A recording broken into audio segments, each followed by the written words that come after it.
Well, hi everybody and welcome back to Suburban Homesteader WY in Arizona. I'm just on the deck. I'm going to pick a few of my zinnias. And I just wanted first to tell everybody thank you for all the thoughts and prayers when I had to go to Minnesota. It was great seeing family. It was sad that I had to see them for a funeral of my godmother, but it was still wonderful to see all my family. So today I am going to actually make corned beef and cabbage. So let's head over to the community garden and we'll pick some onions and dig up some potatoes and cabbage and a pepper, and then we'll come back and put it all together. I'll see you in a minute. Well, this area, the potatoes have died back where most of my potatoes haven't. So I'm going to push that straw away from the, you can see that little bit of the plant still there. And I would usually use a potato fork, but there's not a lot of room and I'm just getting a few potatoes. And so I'm just going to use this triangle hoe. That's a great tool. I will have to be careful because I could slice those potatoes very easily. And I just brought along a couple of grocery bags so that I could collect all my vegetables when I'm over here today. But they're not bad size at all. And these are Norland Reds. And they were the earliest ones. The rest of the plants are just fabulous. Now I could dig up more, but I'm going to get a few pounds, and I won't use them all today. But they store better in the ground for a while. The temperatures are good. The skin will get thicker, and we'll be able to have it so that I can store them better. But I'm just going to go around that plant first, trying to be careful not to slice open a potato, and then I'll show you what I pull out. So here they are. Pretty good haul, I thought. And there's probably more, and when I take that fence down and I take my fork, I'll find some more. Let's grab an onion.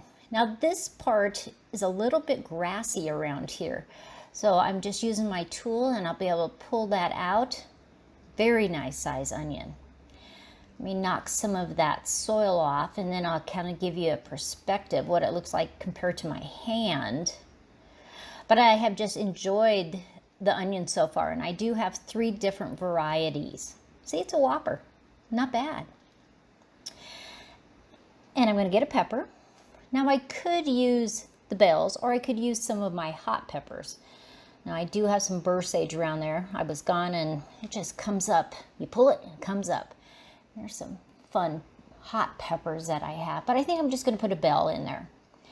So here's the vegetables after I got home, and I washed the potatoes all up. I got a cabbage. I brought a kohlrabi home.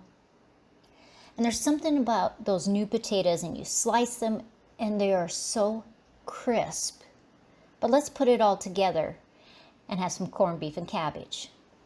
So the first thing I do, I have a deep pan, I have a rack, and I'm just putting the different things around it. Potatoes, onions, kohlrabi.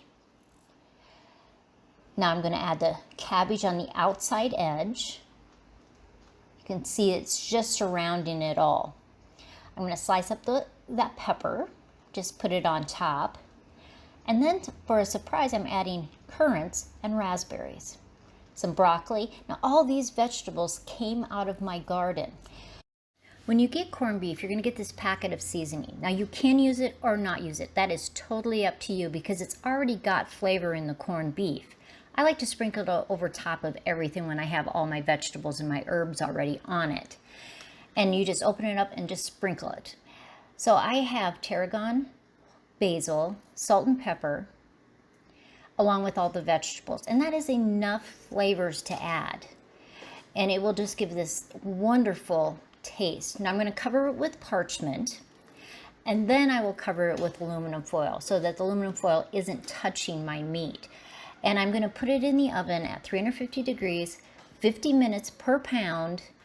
Add some poundage for your vegetables so that everything is done.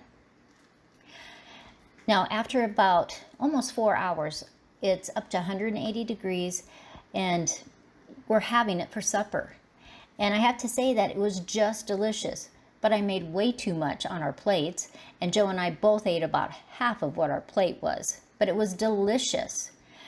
And all those flavors meld together to give you a great flavor. And I hope you try it. Well, what a great supper we had. Now, I know that corned beef has a lot of salt in it when they preserve it and they get it all ready, but if you're only having it once or twice a year, I think it is a great meal. And we'll have a few meals out of that, and I'll probably put some in the freezer for later, and we just really enjoyed it. And those currants and raspberries, so the raspberries just become mush in there, added such great flavor to the corned beef. I hope you try it.